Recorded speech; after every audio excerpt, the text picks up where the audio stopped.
You pull into McDonald's at 9 p.m. You order a McFlurry. The cashier does not even look up. Machine is broken. You try the next location. Same story. You check the app. Broken. You have heard the jokes, seen the memes, maybe even built your evening plans around the assumption that the ice cream machine will not work. But here is something that might surprise you. At any given moment, roughly 15% of McDonald's ice cream machines in the United States are down. In New York City, that number climbs above 25%. The machine is not actually broken most of the time. It is cleaning itself, and it cannot finish the job.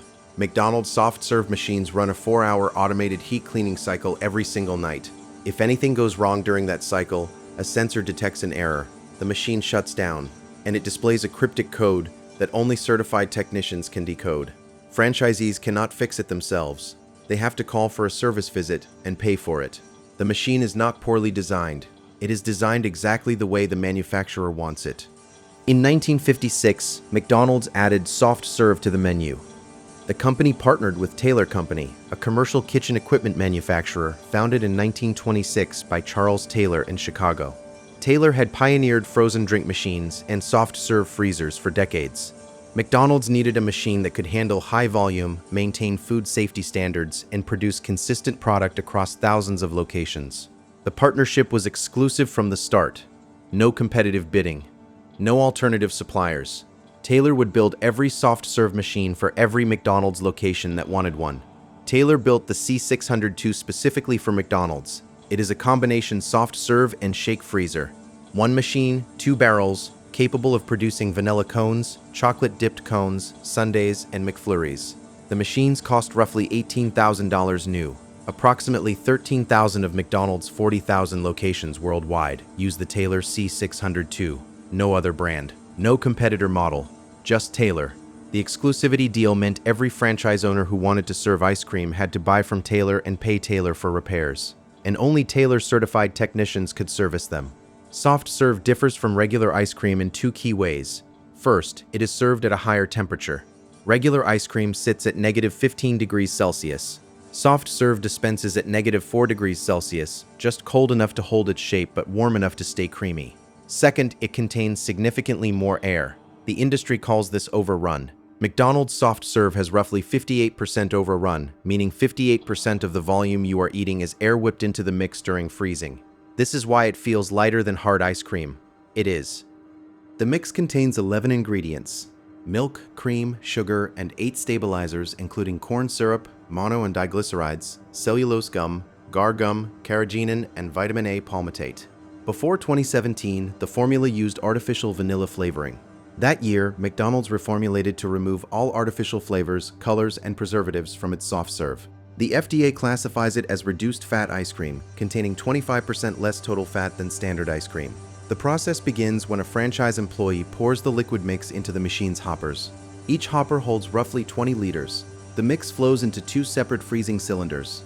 Inside each cylinder, a rotating dasher scrapes frozen crystals off the walls while simultaneously whipping air into the mixture. The dasher spins at a controlled speed, creating consistent texture batch after batch. The temperature drops to -4 degrees Celsius. The air incorporation happens through a precise pump system that injects exactly the right amount to hit that 58% overrun target. This is not random. The machine monitors viscosity in real time using built-in sensors. Too thick, the pump slows the air injection. Too thin, it speeds up. The target is 58% air. Hit that number and the product is creamy. Miss it and you get either soup or ice chips. The machine monitors pressure, temperature, and viscosity continuously, making micro adjustments every few seconds to maintain that exact consistency. When a customer orders, the employee pulls a lever. Soft serve dispenses from the nozzle at exactly the right consistency. But the machine does not just make ice cream. It also has to stay clean. FDA rules require daily sanitization for any dairy equipment above freezing. The Taylor C602 automates this into a 4-hour cycle. The machine is designed to hold the dairy mix at safe refrigeration temperatures for up to 14 days without requiring daily disassembly and manual cleaning. Compare that to a standard commercial soft-serve machine used at independent ice cream shops. Those machines require full teardown and manual cleaning every night. Employees pull apart the dasher, remove the freezing cylinder components, scrub every surface that touched dairy, sanitize, and rebuild. That process takes 45 to 60 minutes of labor every single night.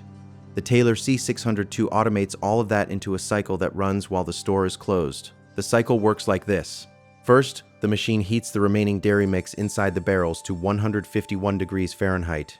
It holds that temperature for 30 minutes. This step pasteurizes the mix and kills any bacteria that might have entered during the day.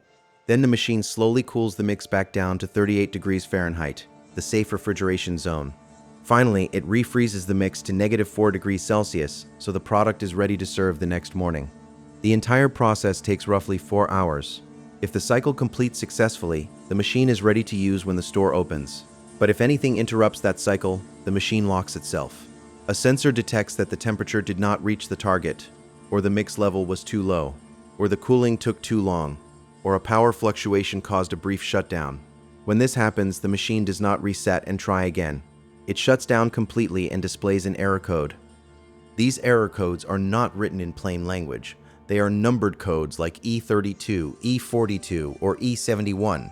The machine does not tell you what went wrong or how to fix it. The user manual provided to franchise owners does not explain the codes either. Only Taylor-certified technicians have access to the full diagnostic system that decodes what each error means. Attempting to bypass the lockout or troubleshoot the issue yourself voids the warranty. So the franchise owner has one option: call Taylor and wait. Here is where the story flips. Most people think Taylor built a faulty product. They did not. The 4-hour cleaning cycle is not a bug. It is the feature that allows McDonald's to serve dairy-based soft serve at scale without employees disassembling the machine every single day. The heat treatment cycle exists so the machine can hold mix safely for 2 weeks without daily teardown. It is a brilliant engineering solution. The problem is not the cleaning cycle. The problem is what happens when it fails, and what happens when a franchisee calls for help. A Taylor service call works like this. The technician arrives. They touch the center of the cone symbol on the control panel. They enter code 5231 to access the service menu. The machine displays the full diagnostic readout. Often the issue is minor: a sensor misread, a mix level slightly off, a temperature fluctuation. 5 minutes to clear the error and restart the cycle. The franchisee gets billed $150 to $315 for the visit. Taylor profits every time a franchisee calls. Cryptic error codes ensure that franchisees cannot fix issues on their own.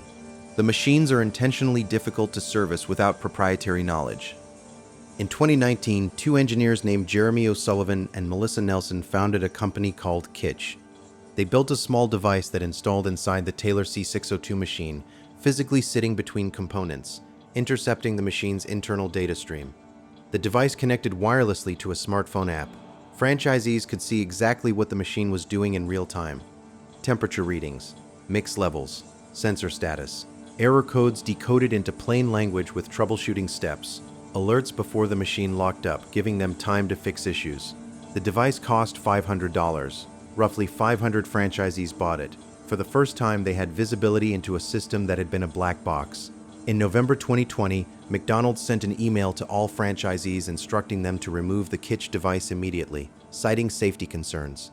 Kitch sued McDonald's in 2021 for $900 million, alleging knowingly false claims. As of 2024, the case remains unresolved. In 2021, the Federal Trade Commission began investigating McDonald's and Taylor over recurring machine failures. On October 28, 2024, the Copyright Office granted an exemption allowing third-party technicians to bypass digital locks on commercial food equipment for repairs.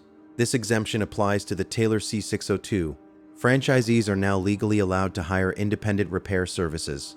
Early reports suggest more are doing exactly that. Now try this. Before you drive to McDonald's for a McFlurry, visit McBroken.com. A software engineer named Rashik Zahid built the site in 2020. It tracks the status of McDonald's ice cream machines in real time by placing test orders through the McDonald's app. If the order goes through, the machine is working. If it gets rejected, the machine is down. The site updates every few minutes. Roughly 10 to 15% of McDonald's locations in the United States have broken ice cream machines at any given moment. In New York City, that number climbs above 25%. When you hit 3 broken machines in a row, it is not bad luck, it is math. Failures cluster in high-traffic cities where the machines run harder and the cleaning cycles fail more often. You can check your local McDonald's before you leave the house. The site works. But here is what it really tells you. The machine is not broken because Taylor cannot build a reliable product. The machine is broken because the business model depends on it. The 4-hour cleaning cycle is a food safety feature. The error codes are a revenue feature. McDonald's and Taylor built a system where the machine works exactly as designed, and that design includes locking out anyone who tries to fix it themselves. The next time you pull into McDonald's at 9 p.m. and order a McFlurry, check McBroken first. That way you will know whether you are about to hear machine is broken or finally get your McFlurry. The machine is not incompetent, it is deliberate, and it is very, very good at making sure only one company gets paid to fix it. That is the process. We reveal how things actually work, one story at a time. If there is something you would like us to explore next, let us know. Until then, trust the process.